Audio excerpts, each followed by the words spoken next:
আসসালামু আলাইকুম রহমতুল্লাহ। আজকে আমরা আলোচনা করব অনার্স প্রথম বর্ষ ম্যাথমেটিক্স ডিপার্টমেন্টের সাবজেক্ট ক্যালকুলাস 1-এ চ্যাপ্টার 3A। আমাদের চ্যাপ্টারের নাম হচ্ছে মূল নিয়মে অন্তরীকরণ। তো আমাদের আজকে একটা ম্যাথ দেওয়া আছে, ম্যাথটার মধ্যে বলছে মূল নিয়মে লন কজ এক্স এর অন্তরজ নির্ণয় করতে।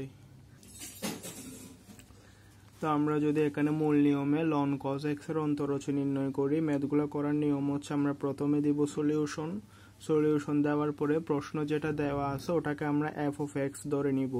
তো আমরা লিখব ধরি F of X is equal to ln cos X. সুতরাং F of X plus H সমান ln cos X plus H. এখানে যখন এক্স থাকবে তখন এখানে এক্স, এখানে যখন এক্স প্লাস এইচ তখন এখানে এক্স প্লাস এইচ। তো আমরা লিখব মূল নিয়মে অন্তরজ নির্ণয়ের সূত্র হতে পাই ddx f of x is equal to limit h tends to 0 f of x plus h minus f of x divided by h। তো আমরা এখানের মধ্যে এটা হচ্ছে আমাদের মূল নিয়মে অন্তরজ নির্ণয়ের সূত্র। আমরা f of x এর জায়গায় f of x is equal to যেটা পাইছি সেটা লিখব, f of x plus h এর জায়গায় f of x plus h এরটা লিখব, f of x এর জায়গায় f of x এরটা লিখব। তো আমরা যদি এরকম লিখি তাহলে হচ্ছে ddx, এদিকে থাকবে ln cos x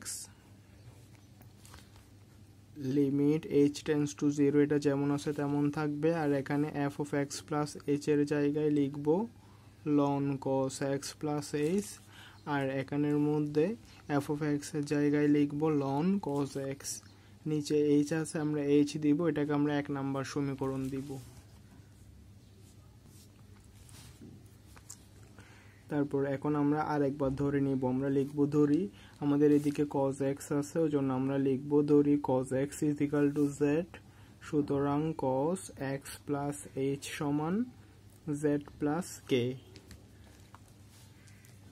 আমরা কি ধরছি? আমরা cos x is equal to z ধরছি। তো cos x এতটুকুর জন্য z ধরছি, আর এদিকে h আছে, h এর জন্য আমরা k ধরছি।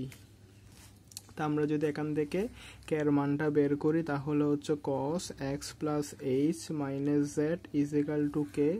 তাহলে এখানে হবে cos x plus h minus, তো তারপর z এর জায়গায় বসাবো cos x। তো এটা হচ্ছে আমাদের k এর মান। তাহলে আমরা k is equal to কত পাইছি? আমরা k is equal to পাইছি cos x plus h minus cos x। এটা হচ্ছে আমাদের k এর মান। তারপর আমরা লিখব যদি h tends to 0 হয় তবে k tends to 0 হবে। তারপর আমরা যেটা 1 নাম্বার সমীকরণ দিছি আমরা লিখব 1 নং সমীকরণ হতে পাই 1 নাম্বার সমীকরণ যেটা দিছি ওটা আরেকবার লিখব ddx ln cos x is equal to limit h tends to 0 ln cos x plus h minus ln cos x divided by h। তো এটা হচ্ছে আমাদের 1 নাম্বার, যে সমীকরণটাকে আমরা 1 নাম্বার দিছিলাম সেটা আমরা এদিকে আরেকবার লিখছি। তো আমরা এখানে লিমিট আমরা কি লিখছি h tends to 0 হলে তবে আমরা k tends to 0 হবে। তো আমাদের h tends to 0 ছিল, আমরা h tends to 0 জায়গায় k tends to 0 লিখছি। তারপরে ln পর্যন্ত ঠিকঠাক আছে।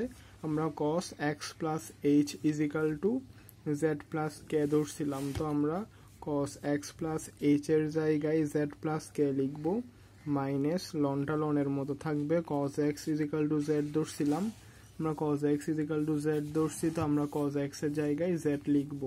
তারপরে এখানে নিচে আমরা k দিব, kটা আমরা এক্সট্রা লিখছি, আমাদের নিচে ছিল h, ওজন্য আমরা উপরে একটা k দিব, নিচে একটা h দিব। এই k আর এই k কাটাকাটি করলে hটা এদিকে নিচে থাকে। তো আমরা যদি এটা হচ্ছে আমাদের মূল নিয়মে ln cos x এর অন্তরজ নির্ণয় করতে বলছে। এটা হচ্ছে আমাদের সেই ম্যাথটা, কেউ চাইলে স্ক্রিনশট দিয়ে রাখতে পারেন। বা যদি আমরা পরের পেজে যাই, তো এটা হচ্ছে আমরা আমাদের পিছনের পেজ থেকে লাস্টের লাইনটা এদিকে আরেকবার লিখছি।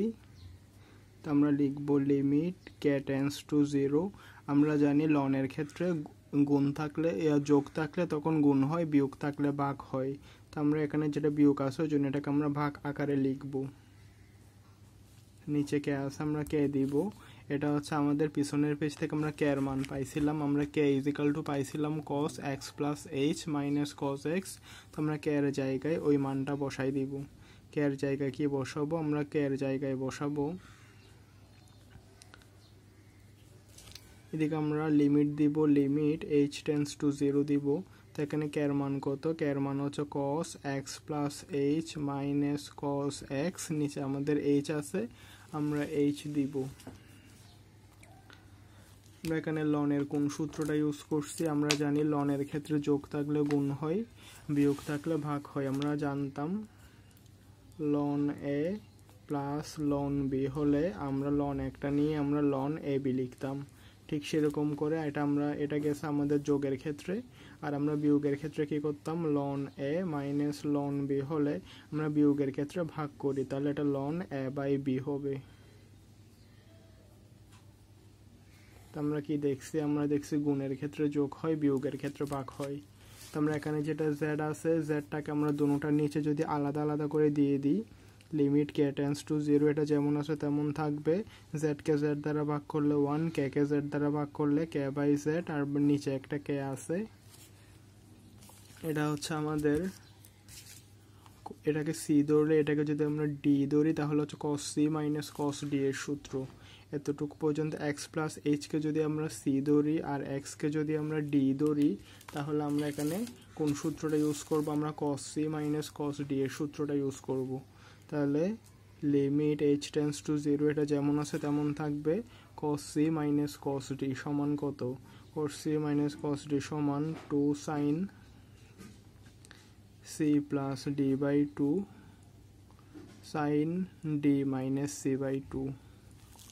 আমাদের নিচে h আছে, আমরা নিচে h দিব।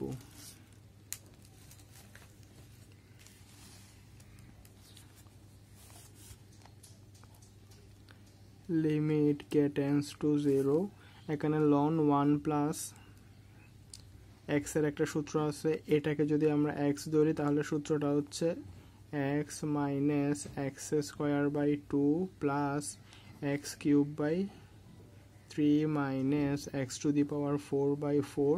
এরকম একটা লনের সূত্র আছে, এটা আমরা প্রথম ক্লাসে দেখাইছিলাম। সূত্রটা কীরকম, সূত্রটা হচ্ছে এটা, লন 1 প্লাস এক্স এর সূত্র হচ্ছে x minus x square by 2 plus x cube by 3 minus x to the power 4 by 4। একটা প্লাস একটা মাইনাস, একটা প্লাস একটা মাইনাস। আর এইদিকে যেটা আমরা cos c minus cos d এর সূত্র ইউজ করছি, ওটা হচ্ছে এটা, cos c minus cos d is equal to 2 sin c plus d by 2 sin d minus c by 2। বলে আমরা আমাদের প্রথম ক্লাসে দেখাইছিলাম সূত্রগুলা। কেউ যদি সূত্রগুলা মিস করে থাকেন তাহলে আমাদের চ্যানেলের প্লেলিস্টে গিয়ে দেখে আসতে পারেন। আমাদের নিচে একটা কে আছে, আমরা কে দিব। তারপরে হচ্ছে limit h tends to 0, 2 sine পর্যন্ত ঠিক আছে। এখানে x আর x যোগ করলে 2x, 2x কে 2 দ্বারা ভাগ করলে শুধু x থাকে, h কে 2 দ্বারা ভাগ করলে h বাই 2। তো আমাদের এখানে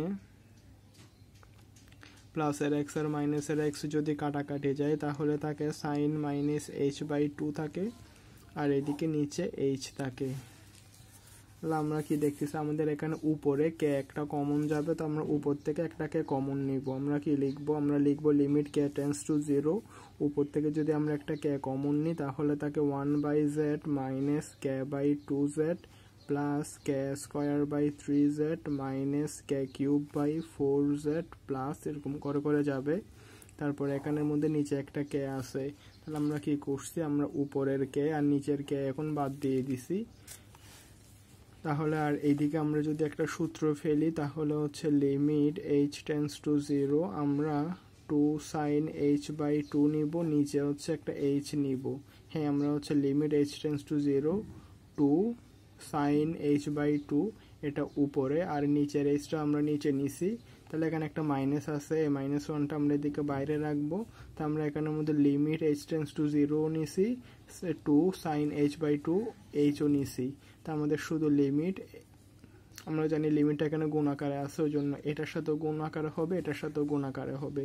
লিমিট h টেন্ডস টু 0, তাহলে আমাদের শুধু sin x plus h by 2 এই জিনিসটাই বাকি আছে। তো এটা আমরা লিখে দিছি এদিকে। আমরা যদি এখন এই কে আর এই কে যদি বাদ দিই তাহলে আমাদের কি থাকে, আমরা যদি একসাথে লাইন শর্ট করার জন্য একসাথে এই যেটা বাকি আছে ওই বাকিটাতে যদি আমরা কে এর মান বসাই দিই তাহলে কে ইজ ইকাল টু যদি আমরা 0 বসাই তাহলে এইটাও 0 হয়ে যাবে, এইটাও 0 হয়ে যাবে, এইটাও 0 হয়ে যাবে। কারণ কে এর মান যদি 0 বসাই তাহলে 0 বাই সামথিং মানে 0, 0 বাই সামথিং মানে 0, 0 বাই সামথিং মানে 0। শুধু প্রথমটা হচ্ছে কে বর্জিত পদ, প্রথমটাতে কোনো কে নাই, ওই জন্য এখানে কে ইজ ইকাল টু যদি 0 বসাই তাহলে এখান থেকে শুধু 1/z বা প্রথম পদটাই বাকি থাকবে, বাকি সবগুলো 0 হয়ে যাবে। তা আমরা এটার ক্ষেত্রে চিন্তা করলে আমরা এখানে এই 2টাকে ভেনিশ করার জন্য উপরে আর নিচে 2 দ্বারা ভাগ করব, তাহলে হচ্ছে লিমিট h টেন্ডস টু 0, 2কে 2 দ্বারা ভাগ করলে 1 sin h/2, এটা যেমন আছে তেমন থাকবে, শুধু 2 দ্বারা উপরে ভাগ করলে হবে না, নিচেরটাকেও ভাগ করতে হবে, তার মানে h/2। আর এখানে -1টা -1 এর মতো থাকবে। আমরা এখানে যদি h এর জায়গায় 0 যদি বসাই দিই তাহলে হচ্ছে 0/2 মানে হচ্ছে 0, তার মানে আমরা এখানে h এর জায়গায় 2 বসালে শুধু sin x পাচ্ছি। তা আমরা এই জায়গা থেকে কি পাচ্ছি, এই জায়গা থেকে শুধু আমরা sin x পাচ্ছি। এটা হচ্ছে আমাদের উপরের লাইন, এটা হচ্ছে আমাদের নিচের লাইন। তো এখানে 2 আর 2 কাটাকাটি করলে 1 থাকে, এদিক দিয়ে শুধু 1/z থাকে। আমরা কি পাচ্ছি, limit h tends to 0 sin θ/θ, এটা আমরা আমাদের প্রথম ক্লাসে দেখাইছিলাম। Limit h tends to 0 sin θ/θ, এই জিনিসটার মান হচ্ছে 1, এদিকে একটা -1 আছে, এদিকে কি আছে, এদিকে আমাদের sin x আছে। তাহলে আমরা এখানে 1/z পাচ্ছি, এদিক দিয়ে -1 পাচ্ছি, এই limit h tends to 0 sin θ/θ, এই জিনিসটার মান হচ্ছে 1, আর এদিকে sin x পাচ্ছি। তো আমরা এখানে কি পাচ্ছি, আমরা পাচ্ছি -sin x divided by z। আমরা z ইজ ইকাল টু কি ধরছিলাম, আমরা cos x is equal to z ধরছিলাম, তাহলে হচ্ছে cos x is equal to z, তাহলে হচ্ছে sin θ বাই cos θ সমান হচ্ছে tan θ। তাহলে আমাদের ম্যাথের অ্যান্সার হচ্ছে -tan θ। এটা হচ্ছে আমাদের ম্যাথের অ্যান্সার। এটা হচ্ছে আমাদের 5 নাম্বার ম্যাথ। আমরা আমাদের চ্যানেলের প্লেলিস্টে আমাদের ম্যাথগুলো দেওয়া আছে। আমরা এর আগে বাকি পর্বগুলোতে 4 নাম্বার ম্যাথ পর্যন্ত করছিলাম, তো এটা হচ্ছে আমাদের 5 নাম্বার ম্যাথ। তো আমাদের প্রশ্নে কি বলা আছে, আমাদের প্রশ্নের মধ্যে বলছে মূল নিয়মে ln cos x এর অন্তরজ নির্ণয় করতে। তা আমরা মূল নিয়মে ln cos x এর অন্তরজ নির্ণয় করে দিছি। কেউ চাইলে স্ক্রিনশট দিয়ে রাখতে পারেন। আশা করি বুঝতে পারছেন।